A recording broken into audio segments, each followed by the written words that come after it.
I actually really liked Wonder Woman 1984. There were some things that definitely bothered me, but if you were to force me to give you a rating right now, I'd say, hey, 7.4 T-Rexes out of 10. It was pretty entertaining. And if you haven't seen it, I'd go watch it. Because if you stay past the intro, the little roaring dinosaur, you know, Rawrist, I'm going to talk about spoilers. And you may notice that I don't use any images. Maybe I'll use one poster for Wonder Woman 1984. That's because Warner Brothers is a very evil company that will copyright strike you for no reason. Love you, Warner Brothers!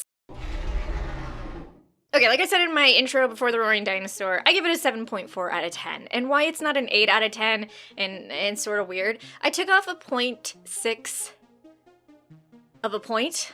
I could have said that a lot better, because the CGI special effects were not as polished as they should be. It was very obvious during some of the fight scenes, or when Wonder Woman was using her powers or running really fast or hitting someone really hard. It was like, wow, you guys had a bunch of extra time. I understand there was a pandemic, completely understand, 100%.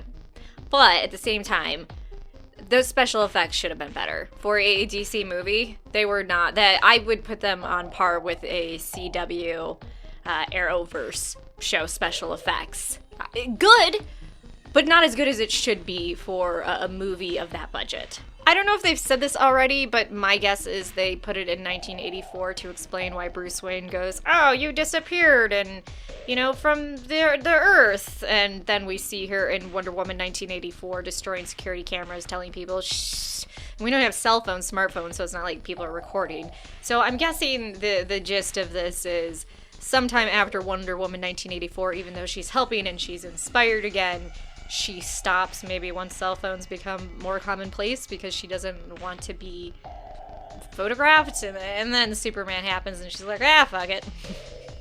Look, it's me. I really enjoyed seeing what she had been doing up until 1984 with little photos, the war she fought with, seeing that she stayed in contact with people she met because of Steve and them getting older in the photographs. I think that was pretty amazing. I do agree with Steve that Diana was being a little bit weird about it. Like, okay, 70 years ago, girl, he died. Like, you didn't find anyone in those 70 years that you were like, clean out my plumbing for me. I'm totally on board. It just seems a little weird. Even Steve called her out and she's like, that's crazy. It's crazy. What do you mean? This is like a crazy, beautiful world. I also like how Steve was that old-time honorable that you see during the World War I era, you know, back when humans actually liked each other still. A tiny bit. There was still tons of genocide and war, don't get me wrong. That stuff never goes out of fashion with the human race. You know, the needs of the many outweigh the needs of the few. How most of the world doesn't work. Oh, going back to the action scenes, despite saying the CGI and stuff was bad, I really enjoyed it. I enjoyed seeing Wonder Woman using her abilities. I feel like sometimes they were doing a Superman ripoff, which I guess you could argue in some ways that Wonder Woman is the female version of Superman, and then I would argue back, no, not even close. Get the fuck out of here. But sometimes it just seemed way too much like they were trying to copy off of Superman. Her learning how to fall with style or grace, I can't remember what Buzz Lightyear says, was really cool. It did feel a bit Superman-y. I guess I'm glad that they didn't have her just outright be able to fly like Superman. Wait, does she outright fly in Batman vs. Superman? No, right? Oh shit, I should have watched that beatdown scene before recording this. Oh well, hey, if I'm wrong and she was flying in Batman vs. Superman, I don't think she was, you can just let me know in the comment section down below. And start the sentence with, you stupid ginger bitch. Okay?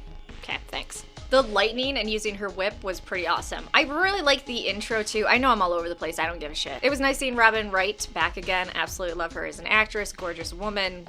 Her accent still throws me off a little bit, but they just decided instead of making Gail change her voice, everyone else would change it for her. Fuck you, she's the star. I disagree with them saying that the stone was like a monkey paw. I don't think it was like that. I don't know if any of you guys have ever heard of Game of Thrones or A Song of Ice and Fire, but in it there's this group of assassins, and they're the Faceless Men, and they take contracts from you to kill someone, but you have to pay them something of equal value or something very valuable to you, and it has to be something that is you're not going to be happy about giving up.